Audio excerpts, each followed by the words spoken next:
Now to Egypt, where President Abdel-Fattah el-Sissi is actually in Brussels today to discuss how the EU could help to reopen Egypt's Rafah border crossing into Gaza and allow the supply of critical aid to Palestinians. Aid trucks remain stuck on the Egyptian side of the border despite its reopening being part of the Trump ceasefire deal. Israel says it will not allow Rafah to reopen until the remains of all the Gaza hostages are returned. Aid trucks stuck at the closed Rafah crossing, the border between Egypt and Gaza. The only aid reaching Gaza now is through the Kerem Shalom border crossing with Israel and is therefore controlled by the Israeli government. France especially has been pressing the EU to rapidly redeploy its border mission, which it first started in 2005, called EUBAM, not only to send aid and facilitate moving people, but also to strengthen local policing and security. Just ahead of the summit with Egypt, the EU says it's poised to do so. EUBAM Rafah needs the approval from both Egypt and as well as Israeli authorities to function. So we stand ready to redeploy, and we need the approval also from them. President Abdel-Fattah. And that required support means the EU has steadily been softening towards the Egyptian President el-Sissi, himself widely condemned for his domestic human rights record following his coup to take power in 2013. Whatever concerns the European Union has had and still has about the nature of his government, the internal repression within Egypt, to an extent they have to swallow those concerns in order to work alongside Egypt on getting Gaza back on its feet. Egypt is set to continue its pivotal role in Gaza, having hosted the summit of international leaders where the ceasefire was signed. And Egyptian backing could be crucial for the EU getting a seat at the table of Trump's so-called Board of Peace, which is set to coordinate the international community on the future of Gaza.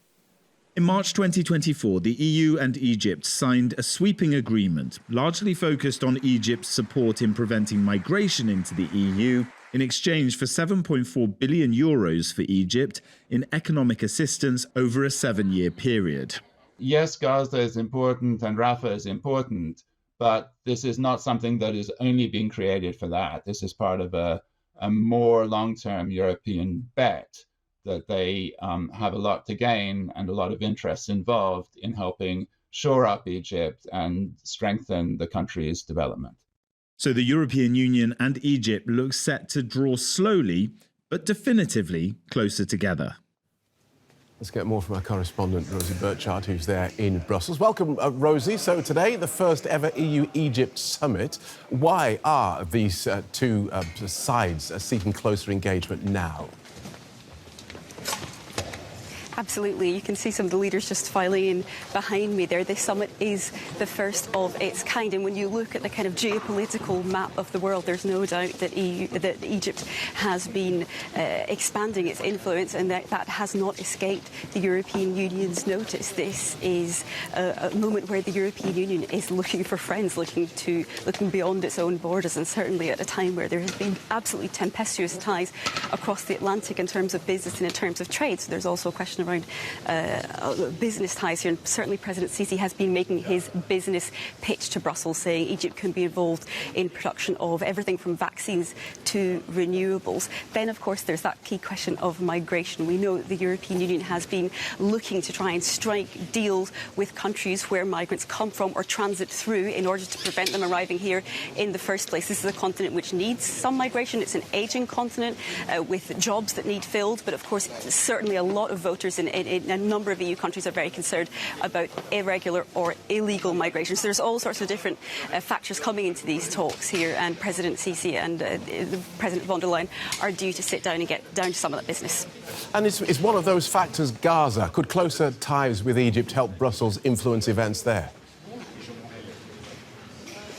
the European Union has just seemed so sidelined when it comes to Gaza over the last few months and years, in no small part, Phil, down to its own internal divisions, which have prevented the European Union from cobbling together even a statement sometimes, never mind any sort of real action. Now that there's a crack of light and a possibility for looking toward reconstruction of the Gaza Strip, which of course lies in ruins, that's something where that the European Union could maybe come into its own. It's seen as the key financial supporter of the Palestinian Authority, and we know the European Union is keen to be involved in reconstruction. So of course closer ties with Egypt, but is a key player there, will be something on the EU's mind as well.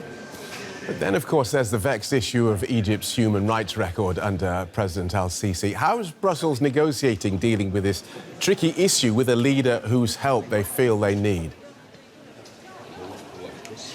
It's not going to be mentioned very much. We certainly didn't hear any mention of it in President von der Leyen's speech so far. And I think if this summit had been held a few years ago, we would be talking about human rights a lot more. There's two key elements here that I think are really interesting. One is that the European Union is seen as really...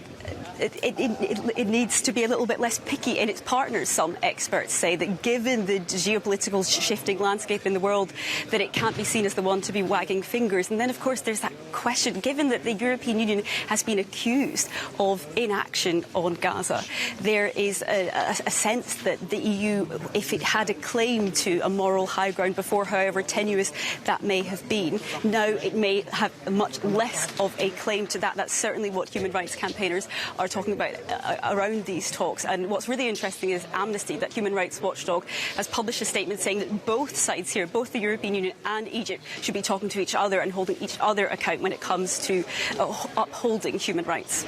Thanks for that, Rosie. DW correspondent Rosie Birchard in Brussels.